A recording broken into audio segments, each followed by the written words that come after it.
नमस्कार। आज के मेडिटॉक्स के इस एपिसोड में आप सभी का स्वागत है। आज हमारे साथ हैं डॉक्टर ओमेंद्र सिंह रत्नू। आपका स्वागत है आज के इस एपिसोड के लिए। प्रख्यात ईएनटी सर्जन हैं। आज हम विशेष तौर पे इनसे जानकारी ले रहे हैं ईएनटी से संबंधित बीमारियों के बारे में।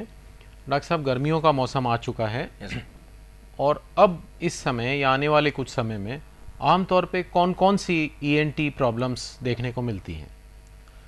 जो सबसे सामान्यतः हमें समस्या ईएनटी में देखने को आती है वो आती है नाक से खून आने की, जो कि चूँकि गर्मी में नाक के अंदर जो नमी होती है वो कॉम्प्रोमाइज़ हो जाती है। उसकी वजह से नाक में सुखाव आ जाता है। सुखाव होते ही चूँकि नाक एक बहुत ही वास्कुलर ऑर्गन है जहाँ रक्त की धारा बहुत ज़्यादा है, रक्त बहुत ज़्यादा मात्रा में नाक में बहता है, तो जैसे ही नाक में सुखाव होता है, नमी जब खत्म हो जाती है तो पपड़ियाँ जम के, और वो पपड़ी जब हटती है तो उसमें से नाक से खून आना शुरू हो जाता है। खासतौर से बच्चों में ये प्रॉब्लम काफ़ी सामान्यतः इस वक्त अप्रैल मई जून के महीनों में बढ़ जाती है।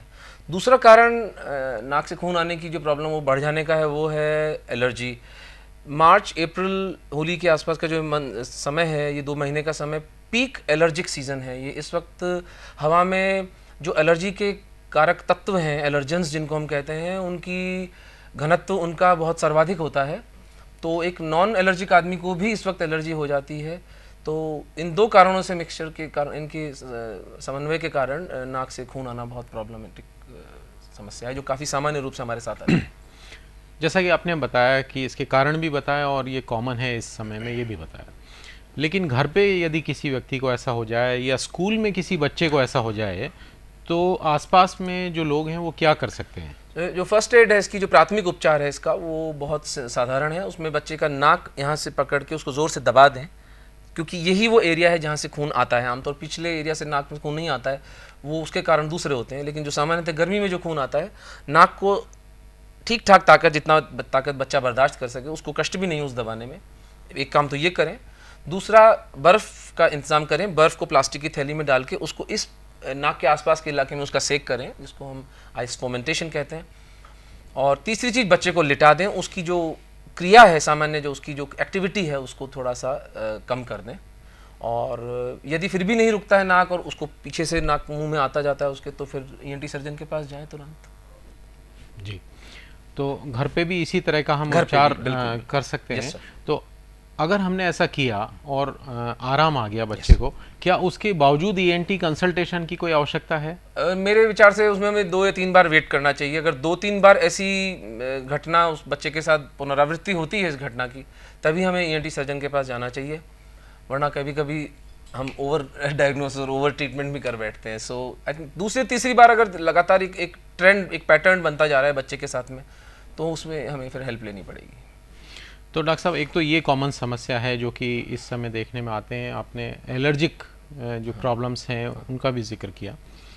एक और कॉमन प्रॉब्लम है, आमतौर पे बहुत से पेशेंट कहते हैं कि साहब मेरे सिर में दर्द है या हेडेक होता है। उनको दिखाया, डॉक्टर साहब ने बताया कि भाई आपकी साइनस की प्रॉब्लम है, लेकिन एक्चुअली ये साइनस हमारे शरीर में कहाँ होते हैं और इनका क्या रोल है, क्या फंक्शन है? बहुत प्रासंगिक प्रश्न पूछा आपने। लेकिन मैं पिछली बात में एक बात समाप्त करने से पहले बताना चाहूँगा कि नाक से खून आने की प्रॉब्लम का एक बहुत बड़ा कारण है बच्चों का नाक में उंगली डालना। तो उसके बच्चों को हतोत्साहित किया जाए उसके लिए, और थोड़ा उनको अगर डर भी दिखाना पड़े, चाहे से डॉक्टर का कि तेरे ऑपरेशन कराना पड़ेगा या उंगली काट देंगे या नाक काट देंगे, चाहे वो भी हमें करना पड़े, तो भी वो एक प्रिवेंटेबल कॉज जिसे हम कह सकते हैं कि उससे हम एपिस्टैक्सिस बच सकते हैं। साइनसिस की जो संरचना है, जिसे हम एनाटॉमी कहते हैं, वो एक मनुष्य का जैसे जैसे विकास हुआ, जब हम वानर से मनुष्य बने, चौपायों से हम 2 पैर पर आए, तब प्रकृति ने हमारे चेहरे में आँख के नीचे की हड्डी हटा के और इसी तरह आँख के ऊपर से हड्डी हटा के वहाँ पर एक एयर का स्पेस बनाया है, जिसको हम खाली स्थान, रिक्त स्थान है वो। उसका प्रयोजन एवोल्यूशनरी स्केल पर यह था कि आदमी के चेहरे का वजन इतना हल्का हो कि उसकी नाक की, गर्दन की मांसपेशियां उसे संभाल सकें। और ये एक बड़ा क्रांतिकारी एनाटॉमिकल डेवलपमेंट था। तभी हम 2 पैरों पर चलने में सक्षम हो पाए, क्योंकि हमारे चेहरे का वजन इतना हल्का है। ये तो उसकी अच्छी बात है। बुरी बात यह है कि साइनसिस चूंकि एक रिक्त स्थान है, किसी भी रिक्त स्थान में कोई भी अच्छा ये बुराई पनप सकती है, यहाँ पर बुराई पनपती है दुर्भाग्य से, और वो जब इस साइनस की जो जो उसको ढकने वाली त्वचा है उसके अंदर पुनः पुनः इन्फेक्शन होता रहे, चाहे वो एलर्जी के कारण हो, चाहे वो किसी मांस के कारण हो, चाहे इन्फेक्शन के कारण हो, तो उसको हम जो बार बार पुनः पुनः, जिसे साधारण भाषा में जुकाम कहते हैं, उस पेशेंट को हम साइनोसाइटिस का पेशेंट कहते हैं। साइनोसाइटिस का मतलब हुआ साइनसिस के जो ढकने की जो त्वचा है उसका इन्फेक्शन, उसका इन्फ्लेमेशन। डॉक्टर साहब, ऐसा कई बार होता है कि कोई व्यक्ति जिसको साइनोसाइटिस है वो अलग अलग पैथीज में भी ट्रीटमेंट लेता है। ये ज़रूरी नहीं है कि वो एलोपैथिक ट्रीटमेंट ले, वो और भी कंसल्ट करता है, एक बात। दूसरी बात, वो डायग्नोसिस के लिए कई बार एक्सरे की भी मदद लेते हैं कि भाई एक्सरे करा के देखें।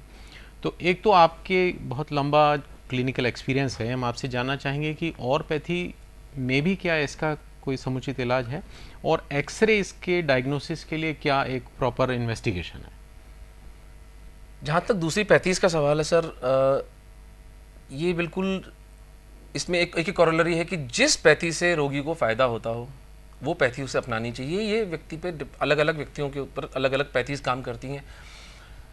इतना ही एक सजेशन देना चाहूँगा कि जिस पैथी के बारे में हमें वैज्ञानिक तौर पे ज़्यादा नहीं पता हो, जिसमें रिसर्च ज़्यादा नहीं हुई हो, जिसका डॉक्यूमेंटेशन नहीं हो हमारे पास में, आजकल इवन आयुर्वेद का हमारे पास में डॉक्यूमेंटेशन है, तो ऐसा नहीं है कि आयुर्वेद का या होम्योपैथी का किसी का डॉक्यूमेंटेशन नहीं है। इन पैथीज का डॉक्यूमेंटेशन है, नेचुरोपैथी का भी डॉक्यूमेंटेशन है, तो वही पद्धति अपनाई जाए। किसी नीम हकीम के कहने से कोई नई, क्योंकि कई बार ऐसा देखने में आया है कि कितनी अच्छी विचित्र सी दवाइयाँ स्टेरॉइड को डाल के दे देते हैं और उसका फिर बड़ा भारी परिणाम होता है।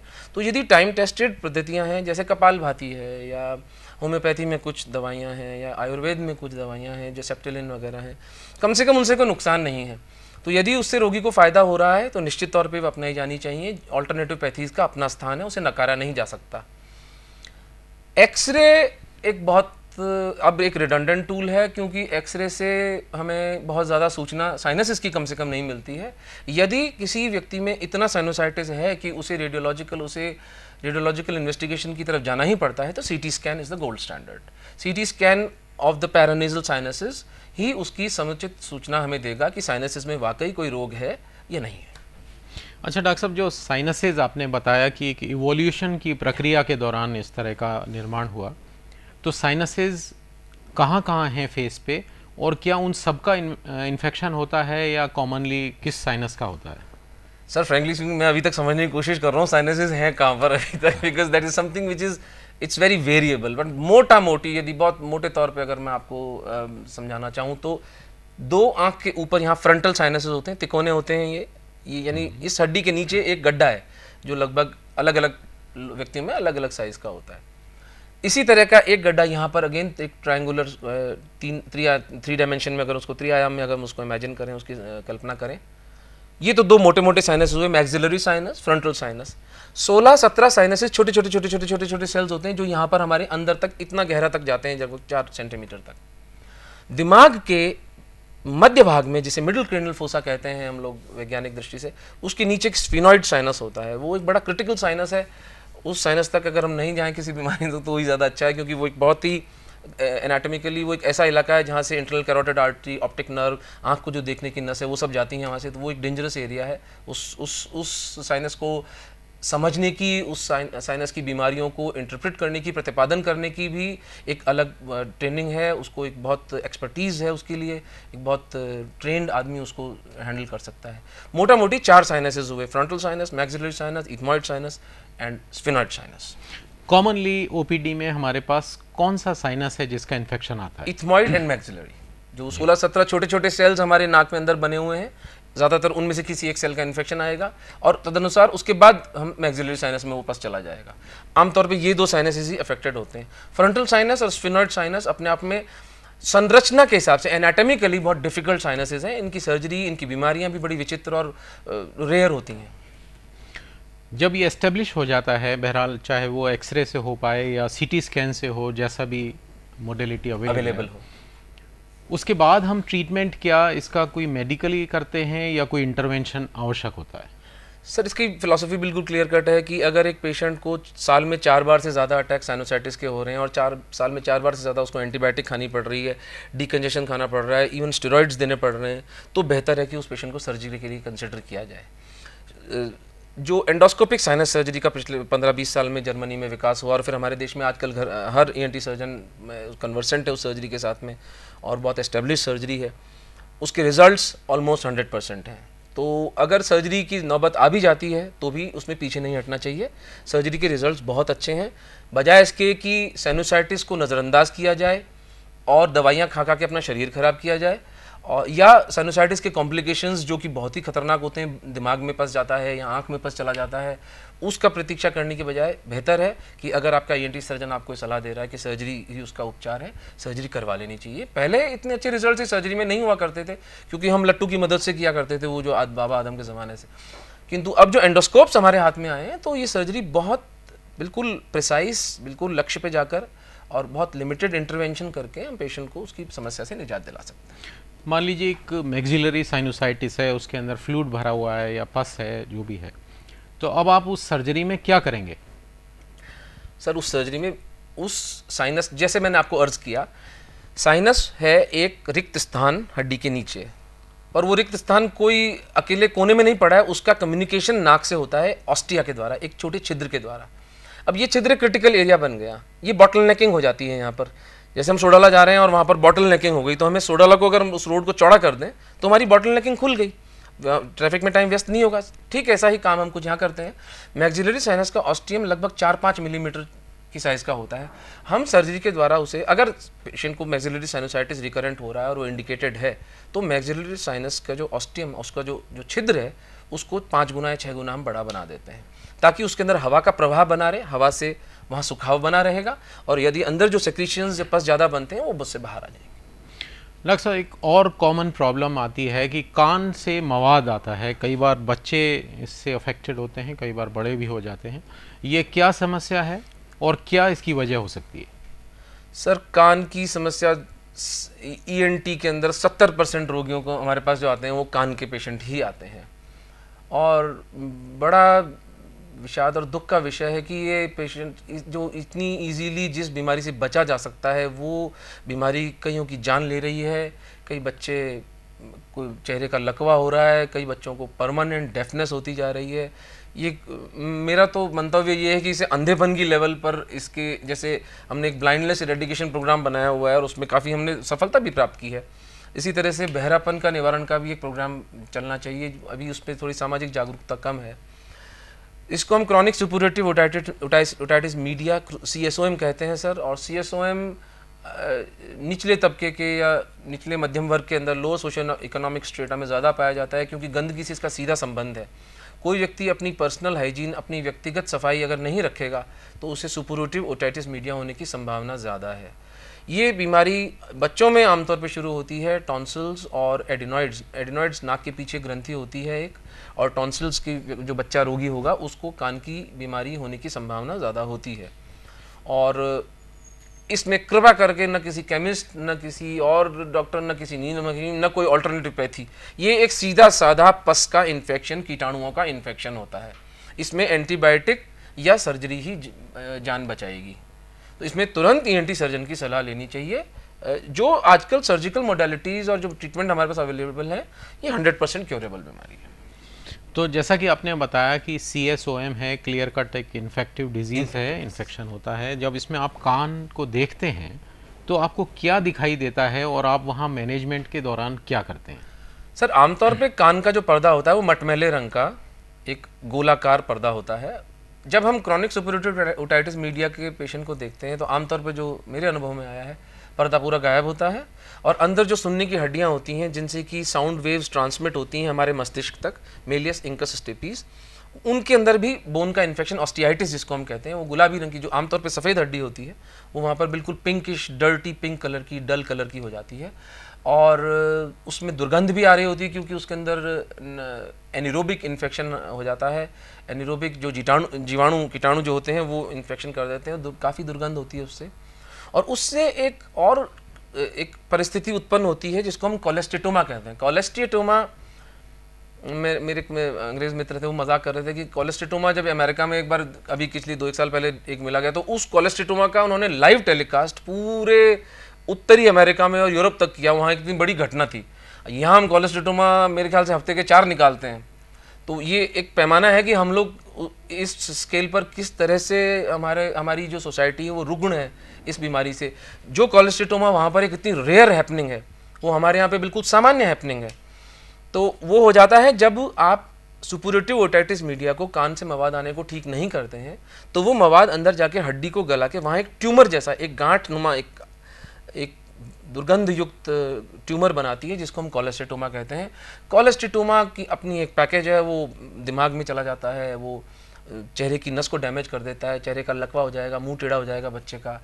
तो कोलेस्टेटोमा हो से पहले हमारे को उसको ट्रीटमेंट कर देना चाहिए, क्योंकि कोलेस्टेटोमा दुर्भाग्यवश हो भी जाता है तो भी वो क्योरेबल है, उसको हम ठीक कर सकते हैं। तो एक तो आप जैसे एंटीबायोटिक देते हैं, बाकी जो पर्दा जो आपने बताया नष्ट हो गया, तो उसके रिपेयर के लिए वो सर्जिकली ही रिपेयर पॉसिबल है सर, वो उसको हम मेडिसिन से रिपेयर नहीं कर सकते। सर्जिकली टेक्निक्स पिछले 70 साल में कान की सर्जरी काफ़ी विकसित हुई है पाश्चात्य वैज्ञानिकों के माध्यम से। और पर्दा हम शरीर में कई जगह से ले सकते हैं, जैसे एक कान के पीछे से ले सकते हैं हम, ट्रेगस कान के आगे से ले सकते हैं, नाक से ले सकते हैं, स्त्रियों में हम यहाँ से भी ले सकते हैं, फेशियल आटा भी ले सकते हैं। तो कान के अंदर आपके मनुष्य के शरीर से ही पर्दा लेके और उसका एक नेचुरल पर्दा बना के लगा दिया जाता है, वो वैसे ही काम करता है जैसे परमात्मा का बनाया हुआ पर्दा।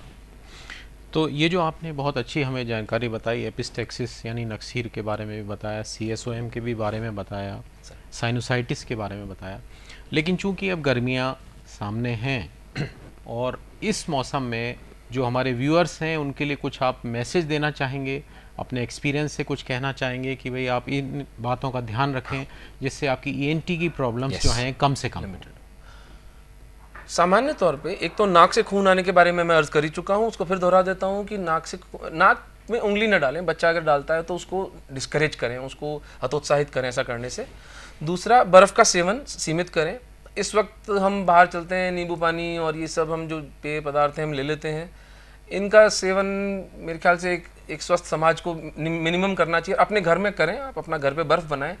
जो बर्फ़ आमतौर पे बाज़ारों में बिक रही है वो इन्फेक्टेड बर्फ़ है और वो आपका गला और आपका नाक, आपका कान परमानेंटली डैमेज कर सकती है। और एक चीज़ जिसके बारे में हम ध्यान रख सकते हैं वो है गुटखा, जर्दा, सिगरेट, इनका सेवन मैं तो रोज़ काउंसलिंग दे दे के थक गया हूँ। जिस उत्पाद के ऊपर लिखा हुआ है कि इस चीज़ का सेवन आपके स्वास्थ्य के लिए हानिकारक है और हमारा समाज में इट्स रैम्पेंट हो, सब लोग, जिसे हर तीसरा आदमी, पढ़े लिखे सभ्य समाज के लोग आकर के गुटखे खा रहे हैं, बड़ा एक दुख का विषय है। और फिर उनको कैंसर्स होते हैं और उन्हें इंसान की मौत भी नसीब नहीं होती सर। वो बड़ा एक ट्रैजिक पहलू जो हमारे सिविलाइजेशन का खासतौर से इंडियन कॉन्टेक्स्ट के अंदर है, वो damage due to the tobacco injection. और पढ़े लिखे लोग, रिक्शे तांगे वालों की बात नहीं कर रहा हूँ मैं, ये बिजनेसमैन, इवन डॉक्टर्स मैंने कई बार देखा है कि वो खा रहे होते हैं। वो दैट इज समथिंग, वो ये तो बिल्कुल मैं आपको बिल्कुल स्पष्ट, बिल्कुल मनाही है उसकी। तो तंबाकू का सेवन किसी भी रूप में हमारे शरीर में कोई उसका उपयोग नहीं है सिवाय कैंसर की जननी के। तो ये हमारी आज की पेशकश मेडिटॉक्स में डॉक्टर ओमेंद्र सिंह रत्नू के साथ। आने वाले एपिसोड में किस डॉक्टर से मिलना चाहेंगे, किस विषय पे और अधिक जानकारी चाहते हैं, ज़रूर लिखते रहें, मैसेज करते रहें। आज चूँकि हमारी समय सीमा यहीं तक है, अगले हफ्ते फिर मिलेंगे। तब तक के लिए नमस्कार, टेक केयर।